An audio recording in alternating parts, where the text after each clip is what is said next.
કહી દો હું ક્યારે એવું ન આવડે અમને એકડી હવે કહી દો આપણે બસ એટલું હા ભાઈબંધ એરિયામાં આવવાનું શરમ લાગી હોય તો ભલે કે પછી ખાવામાં ધ્યાન દેતો હોય તો ખબર નથી. મિત્રો જય માતાજી, જય દ્વારકાધીશ. કેમ છો બધાય? શુભ કરો બપોર. હા, કેમ કે આજે થઈ ગયું વરસાદનું આગમન. કેદુના માગતા હતા કે વરસાદ નથી આવતો, કાતો વ્યો જાય ને કાતો થઈ જાય. તો આજે 1 કલાકથી સોંટી ગયો નહીં, આમ તો 10 વાગ્યાનો સોંટ્યો છે ને અત્યારે વાગ્યા 12:30 વાગ્યા. પણ અંદરાધાર વધે જો કેટલો વરે ખબર, ટપક એટલો વરસાદ એક ધારો વરે છે. એ ખબર હવે ગામમાં પીસળ થાય છે, બીજું કંઈ નહીં થાય લાગે છે. તો બધું તૈયાર કરીને મૂક્યું છે જો, પાણીપુરીનું ડુંગળી બધું કાપીને. લગભગ આજે પાછો મને એવું લાગે છે કે મમરા ભરાઈ જવાના લાગે, કેમ કે જરાકનું તો બહુ નક્કી નથી. તૈયાર કરી નાખ્યું છે મોટો મોળો થઈને. હા, બધું તૈયાર કરી નાખ્યું. તો વેચવા તો જવું પડે, ક્યાં જવું તો પડશે વેચવા, નથી કઢી ના તૂટશે. તો જઈશું વેચવા. તો આગળનો વેલો આમને બન્યા જ રહેજો.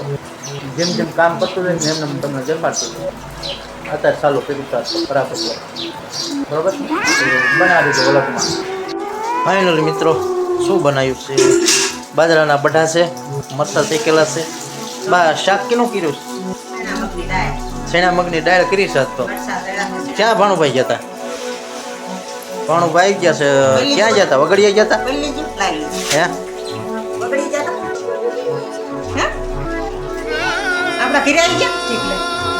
તમે ક્યાં હલવાના હતા લેખી?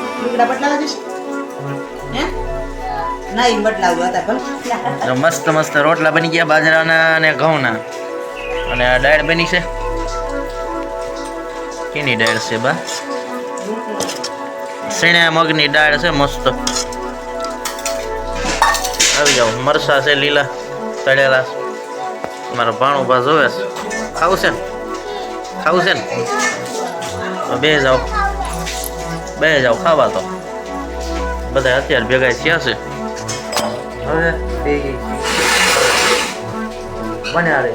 હા મિત્રો, વરસાદ રહી ગયો છે ને આપણે હવે જાવી છીએ પાણીપુરી વેચવા. એટલે કે બનાવી લગભગ માથા નહીં પડે. હા, આપણે બધું સેટઅપ ગોઠવી દીધો છે. લઈ જવાનું બધું. હવે જઈશી પાણીપુરી વેચ.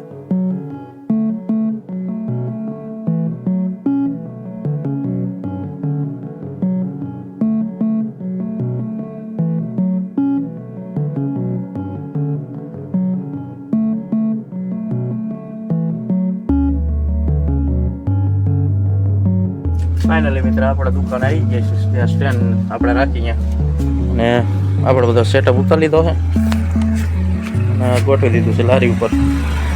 બરોબર, મસ્ત હવે ચોરો બી બની ગયો છે. પાણીપુરીનો મસાલો બની ગયો છે. સમોસા એટલે મતલબ કે ઘૂઘરા બધું રેડી થઈ ગયું. આ કંઈક દૂરથી લોકેશન છે ભાઈ, થોડુંક આખો સીન આવો કંઈક સેટઅપ આપણે ગોઠવી છીએ. ટેબલ બેબલ બધું રાખી દીધું છે. આ રીતનો કંઈક સેટઅપ આપણે ગોઠવી છીએ રોડ ઉપર જ. ત્યાં ધાંગધ્રાને જોડતો આવ્યા છે. ભાઈબંધ આવી ગયા છે. કેદુના કહેતા હતા કે વ્લોગમાં લ્યો. આજે ફાઇનલી આવી ગયા છે. તો બેને લઈ લેવી વ્લોગમાં. હે ભગવાન, તેરી લીલા अपरंपार है. છે ને? કેમ છે વના ભાઈ? દોસ્તાર છે જો આવી ગયા કે કામથી ના આવ્યા પણ લઈ લીધા વ્લોગમાં. આમ તો ટાઈમ મળતો નથી. બરોબર, તમે કંઈક બોલો અમારા વિશે. અમને કેદું ના કહેતા હતા અમે એકચુઅલી એવું આવડે ને એવું છે. શું આવડે એકચુઅલી? કાંઈ ન આવડે તમારે એવું છે ને? કાંઈ વાંધો નહીં, બધાને સપોર્ટ કરવાનું કહી દીજો મારા વાળા. કાંઈ વાંધો કહી દો હું ક્યારે એવું ન આવડે અમને હવે કહી દો આપણે. બસ હા ભાઈબંધ છે હવે બસ કહેતું ન કહેતો હતો ભાઈ અત્યારે કાંઈ બોલતો નથી શું ખબર વિડીયામાં આવવાનું શરમ લાગી હોય તો ભલે કે પછી ખાવામાં ધ્યાન દેતો હોય તો ખબર નથી હા ભાઈ પાછા આવ્યા મારી પાસે જોવા જોઈ લો कौन है ये लोग कहाँ से आते हैं ये? મને એમ કે હું જ શરમાઉં છું પણ કંઈ વાંધો નહીં મારા ભાઈબંધો શરમાય છે એટલે મને એકલું નથી લાગતું બધાય શરમાય છે મારા વ્લોગમાં બધા શરમાય એ દિવસનો મિત્ર એમ કહેતો હતો ભરત મને બ્લોગમાં લઈ જાય પણ આજે તો મોકો મૂક્યો નહીં ભાઈ આવ્યા અને મેં બ્લોગ ઉતાર્યો મેં કીધું વાંધો નહીં વ્લોગમાં લઈ લઉં પણ ભાઈ કંઈ બોલ્યા જ નહીં ખબર નહીં શું થયું પણ આવો હતો આજનો અમારો બ્લોગ કેવો લાગ્યો અમારો બ્લોગ સારો લાગ્યો કે ના લાગ્યો લાઈક કરજો કમેન્ટ કરજો અને શેર કરજો અને નવા વ્લોગ આવવાની રાહ જોજો ત્યાં લગીને જય માતાજી જય દ્વારકાધીશ હર હર મહાદેવ